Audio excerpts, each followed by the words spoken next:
Coming up in this episode. I was happy to support my parents, of course. It's something I genuinely wanted to do. But you can't help but feeling angry that you've been dealt this life, because you're trying to manage, your household, you're trying to manage your career, and at the same time, you're trying to manage somebody else's life. Every aspect of their life you have to manage. Welcome to My Life with Dementia, a podcast from Dementia UK. I'm Kula Bikini.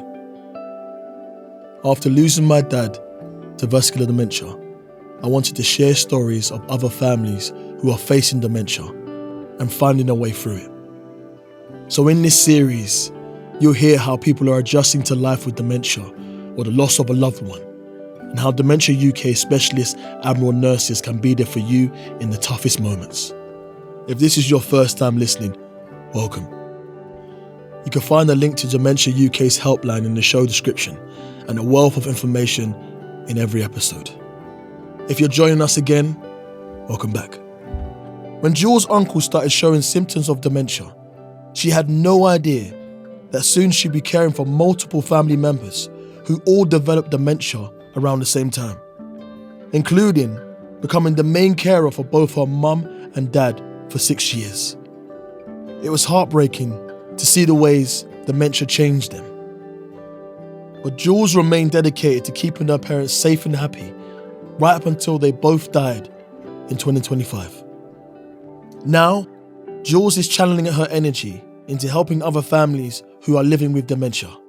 My name's Jules Minter, and I'm the daughter of June and Mick Minter. And I live at the beautiful coast in Lincolnshire. And I have a very happy time there with my 2 rescue dogs and my 5 black rescue cats, who are the apple of my eye. I'm a communications consultant, so I get involved with internal, external, corporate communications. Pretty much spent most of my life doing that.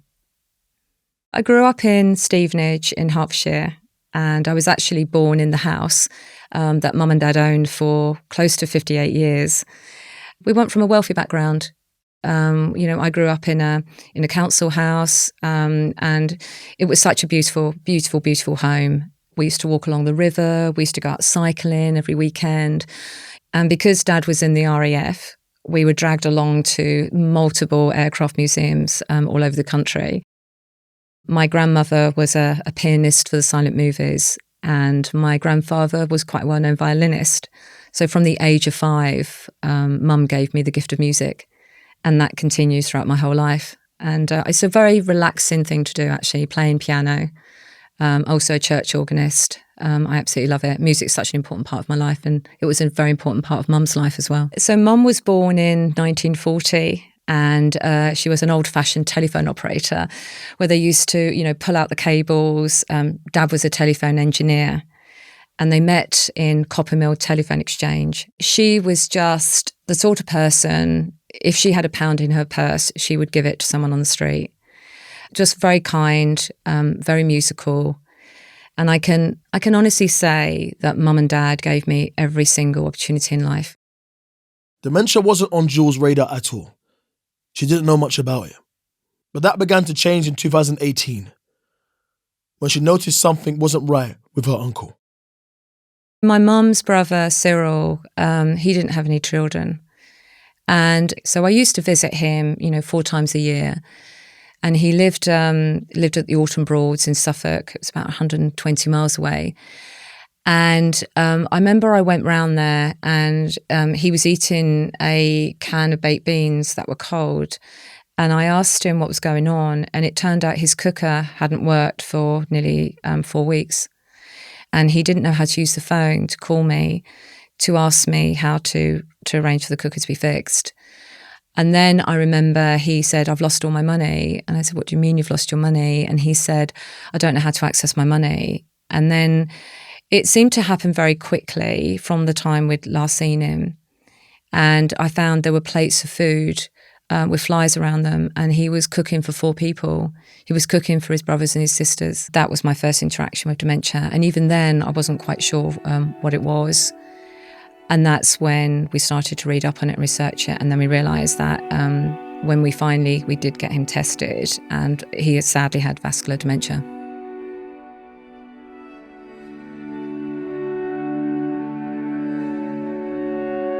Vascular dementia is the second most common type of dementia after Alzheimer's disease. It's caused by reduced blood flow to the brain, and it can cause problems with concentration, thinking, and managing daily activities. He seemed to go downhill really quickly, but then we didn't know how long he'd had it for. And perhaps because I didn't really know much about dementia, I just wasn't, picking up the signs from it. At the time, Jules was living in Bedfordshire and travelling down to Ciro's at least once a week to help look after him.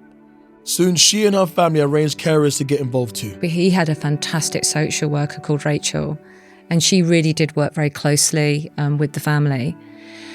And I remember we had a meeting with her, and by this stage, he was wandering around the streets.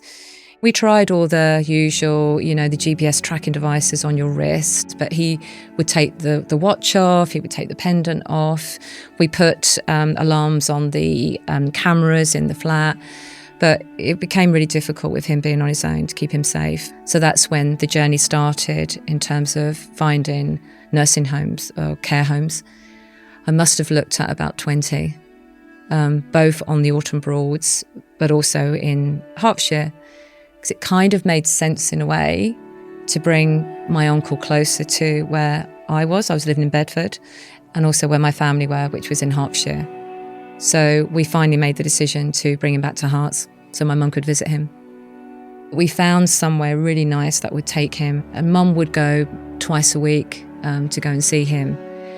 And in the end, he had a fall, and within 2 weeks later, he died, partly of a fracture, but it was the dementia. It was advanced dementia by that stage. I was with him when he died.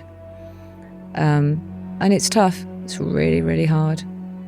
And I remember my mum didn't want to be there at the end, so then I had to go home and tell Mum that her darling brother had died. And that's really tough to do that. Cyril died in August 2022. But even before he passed, Jules realised this wasn't going to be the end of her journey with dementia. By now, we were pretty experts on, I don't think expert's the right word. I don't think you've ever become an expert in dementia, but we knew the signs.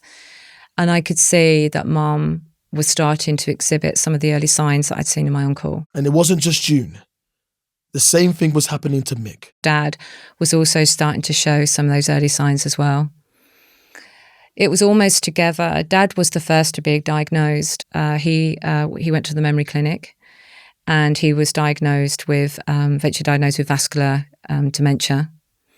So his diagnosis was pretty quick. It was a while actually before Mum was properly diagnosed. It must have taken, I think it was 3 years before she was formally diagnosed with Lewy body dementia. Lewy body dementia shares symptoms with Parkinson's. Among other things, it can impact a person's thinking, cause hallucinations, delusions, sleep disturbances, and memory loss. Oh, so pleased I've met you. Oh, I'm happy to be here too. We decided with Mum that we never talked to her about dementia. We never mentioned it. We never used the D word, never used it in front of her. She'd seen her brother go through the worst with dementia, and she had too much knowledge of it. And I wanted to protect her from that. But I sometimes wonder whether in those early days, whether she realised that she had it. And there are times as a daughter, you are thinking, you're exhausted and you're thinking, why me? Why has this happened? Why am I going through this again? And I was happy to do it. I would not have changed it in a heartbeat. I was happy to support my parents, of course. It's something I genuinely wanted to do. But you can't help but feeling angry that you've been dealt this life, because you're trying to manage, your household, you're trying to manage your career, and at the same time, you're trying to manage somebody else's life. Every aspect of their life, their lives, you have to manage. As June's dementia progressed, Jules and her sister Sue found a carer to start offering some outside help. Becky became our lifeline. She had lots of dementia experience, and she became like a sister to me. She became part of our family. But I was always told by Becky that with dementia, you have to be 6 months ahead. and you have to make sure things are set up in the right way. For example, quite early on, actually, in Dad's dementia, he put a plastic kettle on a gas hob.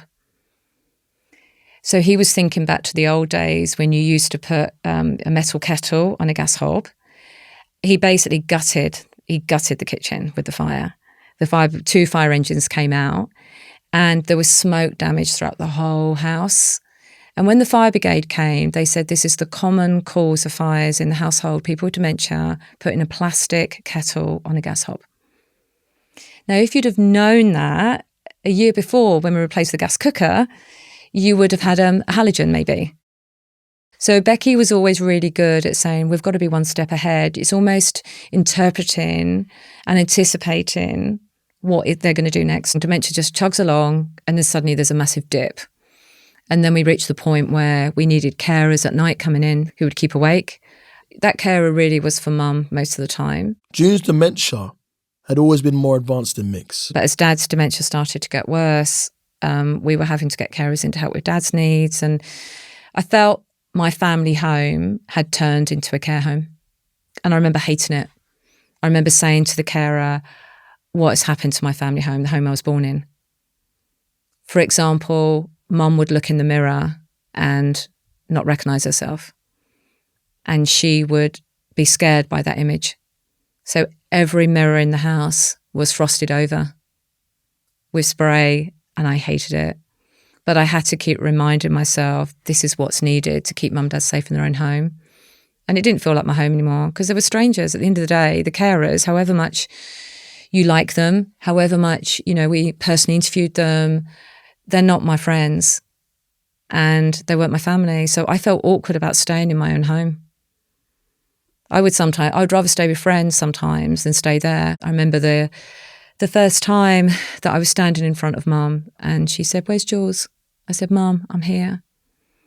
And then it seemed like after that she didn't know who I was anymore. And I remember I just went upstairs and cried on my bed because I knew that day, that day is going to come. But when it does come, it just becomes, you can't deal with it. You just really can't deal with it. Some of the most difficult symptoms of June and Mick's dementia came from the changes in their personalities and behaviours. Both of them could show anger that seemed really out of character. These kind of symptoms are often a response to the strong feelings of confusion, overwhelm, and disorientation that dementia can cause. It's an aspect of dementia that can be difficult to talk about and incredibly isolating to go through alone. I would do a 3-hour drive and I'd walk in the door to be told by my mum and dad how useless I was. You're a useless daughter. You're no better than a servant. And, why are you here? Because you're no good. And that could go on for 3 or 4 hours of being absolutely battered. You do have to think, though, that's not my mum and dad saying that. They wouldn't say that. June in particular could be aggressive and even get physical with Jules and Mick. She would hit Dad. She would bite me. She would pull my hair. She could be really strong. Even right to the end, the last week before Mum died, she was biting my face because she forgot how to kiss. That's really sad. So yeah, I used to have bites all over me. I think one of the worst times that I remember it was 2 a.m. and I was laying next to Mum in bed and cuddling her. And Mum said she wanted to go to the toilet. So I took her to the toilet and she told me how much she wanted to kill me. And I was scared because she seemed to have such strength. And I remember going into Dad to say, Dad, wake up, help me. And he said, I've got to go to work tomorrow, Jules. By this stage, he was like 90. I've got to go to work tomorrow, Jules. I'm like, Dad, no, help me. And he wouldn't. So I went back into Mum and she carried on for half an hour. And then she turned to me and smiled and said, I love you, Jules. And that was it. The episode was over. But people have said to me, with time, you'll forget that. And no, you won't. I'll never forget that. And she won't remember it. After half an hour, she won't remember what she did, what she said. And she went back to bed and she slept. But did I sleep? No. I was absolutely traumatised by it. This is the other side of dementia, the side that no one talks about. But talk about it. Let's get it out there. As carers, let's make sure that other people know you're not alone and we survive it. It's nothing to be ashamed of. So I've come across family members who won't take their mum or dad to a cafe because they're ashamed how they're going to behave. They might kick off. They could get really aggressive. People might stare at them. But people understand. I used to go to, cafes and people used to look at me and nod and say, yeah, it's okay, love. It's right. I understand. I get it. For Jules, coping with all of this meant finding pockets of time to get some breathing space, to do something that was just for her. I think music was my refuge. And I think when my times have been really hard, and even now I play my music, I play my piano. I go and play the pipe organ. I lock myself in a church and I go and play the pipe organ.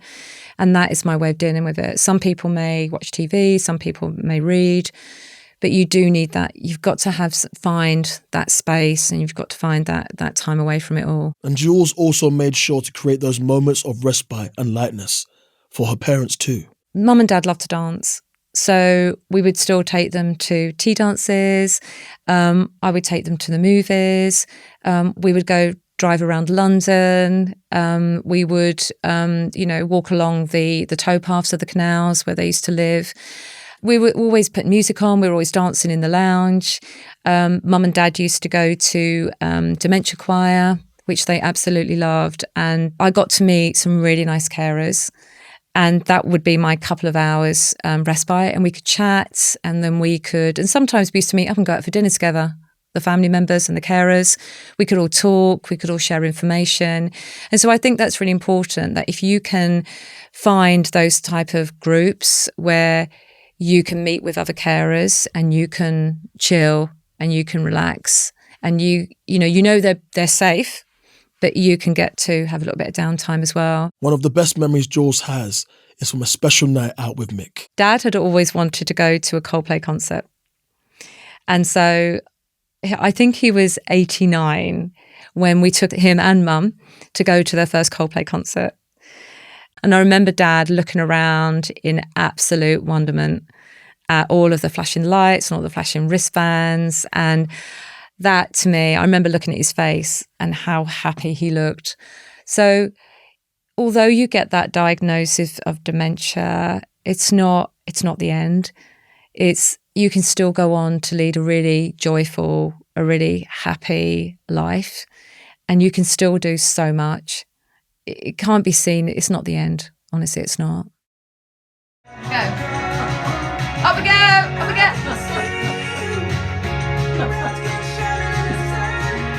Mum, come on, up we go. Well done.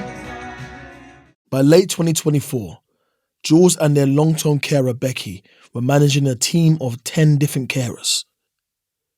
Most days and nights, there were 2 carers staying in the house at any given time. But the money, we just couldn't sustain it. The money was draining, and I was trying to top up as much as I could. We did get some funding from social services, but it's really hard to know what you're entitled to. Now I get it. Now I understand it. Now I know how to access it. But at the time, you never stop learning in life. And I had to work out how this was all going to work. So Mum was being particularly bad with Dad, and I had to protect Dad. Mum would just walk up to Dad. Dad could be watching a movie or something, and she'd just walk up to him and give him a really big hit. She'd just hit him. Or she'd pick something up and throw at him. Jules could see it was going to be better for her mum and dad if June moved into a care home. We had no choice. We knew it was just probably going to be for a short period because by this point, Mum had really, really deteriorated. This was one of the times when Jules really benefited from support from Dementia UK's Admiral nurses. They are specialist dementia nurses who offer free advice and support to people living with dementia and their family and carers. When you phone the Admiral nurses, you do get a world of experience, and there's nothing they wouldn't have seen before. And it's just nice to know that you are talking to people who've seen it. Anyone can call up the Dementia UK helpline to speak to an Admiral nurse. And Jules also had a local Admiral nurse, Lucy, who was able to help manage June's transition into residential care. We did a lot of research and we moved Mum into a beautiful care home, a nursing home. And the staff there were genuinely caring. I would come around the corner sometimes and they didn't even know I was there. And one of the carers, Vicky, would be cuddling up to my mum on the sofa. And that was genuine. And they would feed Mum. They cared about her hair. They cared about her make. It was a really nice environment to be in. It felt like a happy environment. There was music there. You know, I was there every single day. I was there from morning until night. And I think the good sign of a care home is if you walk in at 11 or 12 at night to drop something off, for example, what is it like at night? And that to me, I'd say to anyone looking at a care home, go in there unannounced in the night and see what it's really like. June moved into that care home in December 2024. By late January 2025, Jules knew her mum probably didn't have long left. By this stage, Mum had chosen she didn't want to go anymore. So she clenched her teeth and she was refusing to eat because eating is the last bit of control that you have. And she was refusing to drink, and that was her choice. And we agreed we were never going to force it. And the care home were really aligned with that as well. So she would be offered food. She didn't want it. That's fine. We're not forcing it. And 2 weeks before she died, I suddenly had this bright idea. I wanted to grant her her last big hurrah. Now, as a family, we travelled all over the world and Mum and Dad loved to fly. And I remember 2 years before Mum died, she looked up into the sky and she said, I'd love to go on a plane. What's it going to be like to go on a plane? And I thought, you've forgotten all of those trips you did to Australia and New Zealand. And it made me feel really sad. So I knew what her last hurrah should be. And so I chartered a plane for 10 people. And I appreciate not everyone's in a position to do this. I chartered a plane and the intention was going to be to take Mum buzzing around the skies over Norfolk and Suffolk one last time. I didn't realise how hard it would be to take Mum out of a nursing home. Social services, the crisis team, the care home manager, everyone said, you're insane. You know, you won't even get your mum in a car other than getting her to Stansted Airport. And I said, I'm doing it. And I did the risk assessments for them. I liaised with all the right departments. And we got all of the agreements we needed. So we found a fantastic company that could take Mum. And I remember it was a really grey, miserable day. And we arrived at Stansted Airport and they'd laid on champagne because we were also celebrating Mum and Dad's 60th wedding anniversary as well. They laid on cake. The staff could not have been better. We had Mum and Dad, 2 carers, we had friends on board. The pilots were in tears and we took to the skies. And when we got above the clouds, the blue skies, the sun came out. And I remember Mum for the first time in, maybe over a year, she smiled. And I thought, I was in tears and I was like, yes, this is going to go really, really well. And Mum drank for the first time in ages. She drank champagne. She ate cake. And I can honestly say, when you see the pictures, that you look out and it was almost like she was looking out to heaven. And it was almost like Mum's dementia had left her. And in that one hour in the air, I got my old Mum back. A week after the flight, it seemed like Jules' mum knew her time was almost over. She spoke to me and she said, Jules, I want you with me and I want to go home. Jules rang her local Admiral nurse, Lucy, and explained what was happening. She made it all happen for us. I had no idea how you bring someone home. We had a hospital bed. Lucy organised support. We had the assessment and we took Mum home. They were able to use a service called Hospice at Home, which Jules heard about through her Admiral nurse. It allows a person to receive end-of-life care in their own home. And it's something that's often offered by hospices themselves, local charities, the NHS, as well as private providers. She loved Christmas. So it was February and we blitzed the house for Christmas. Had to get the tree out, put the baubles back on. We had Christmas lights outside. The neighbours thought we were completely nuts doing Christmas in February. And I can honestly say bringing mum home, it was the best thing we ever did. I've been told later on it really does help with the grieving process, because we were in control of what mum was going to eat, what she was going to listen to, what she was going to watch. And we had a party for a week. It was like a big party. We played Christmas songs, we had people over, we did dancing, we sang, I played music. We had a projector that was projecting a movie on the screen, on the ceiling, so that mum could lay in bed and look up at the movie. June died on February 14th, 2025. I just knew mum would choose Valentine's Day, because she was the ultimate, she loved Valentine's Day, she was the ultimate romantic, and I just knew it.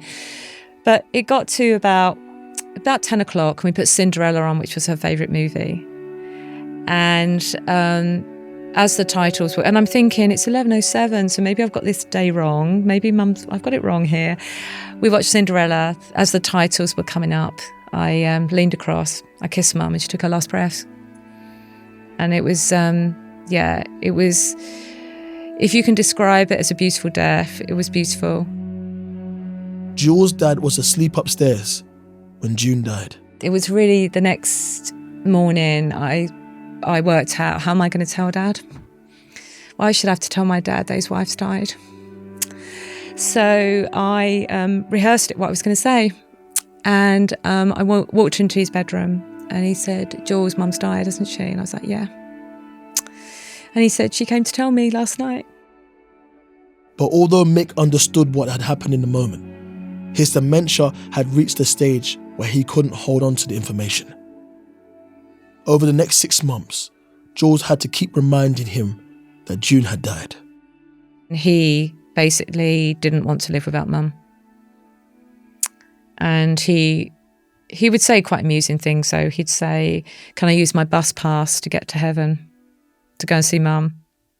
Which I thought was quite sweet, actually. But we were caring for him. And, he was double incontinent. And it was one thing cleaning mum up or showering mum, but then you're having to do it for your dad. And the first few times it's really hard. And he was RAF, he was a proud man, and there was his daughter, cleaning dad up. And so you've got to kind of put yourself into a different space, really. And you do it. And I was proud to do it. But the days were going by, he was giving up. We lost Dad in August, so that was almost 6 months to the day when Mum had died. He had a stroke, ended up in hospital. They wanted to start giving Dad more meds and force feed, and I said no, because we had the power of attorney for health and finance, and I would urge anyone to get that. Get the consent form so that you know what that person's wishes are. And we had that all in place. I knew that Dad didn't want a feeding tube. So I said to the doctor, that's not their wishes, that's not Dad's wishes. And so the doctor said to me, you're right, take your dad home to die. So we took Dad home, and this time it wasn't Christmas, it was RAF themed. And it was, again, we created a nice atmosphere for Dad. My dogs were coming over. They used to sit on the foot of his bed and protect him. And it was really nice that the same people who looked after Mum were also, they were looking after Dad. And he was deteriorating really fast. And within a couple of weeks, Dad had made that decision to join Mum. Mick died on August 29th, 2025. My whole life for 7 years has been dedicated, any free time was dedicated to Mum, Dad and my uncle. And you've suddenly got all this free time. I've thrown myself into work and I keep busy.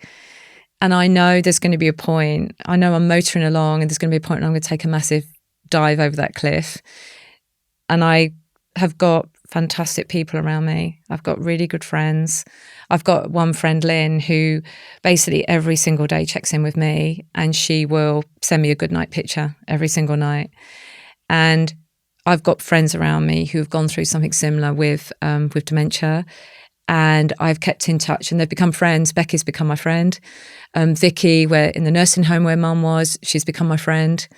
I've kept friends with some of the other carers who were either the dementia choir or in the nursing home. And there is a really good support network out there. You can't just put the duvet over your head and just stay in bed. You've got to find a way to get out there, and you have to carry on with life. That's what my parents would have wanted for me.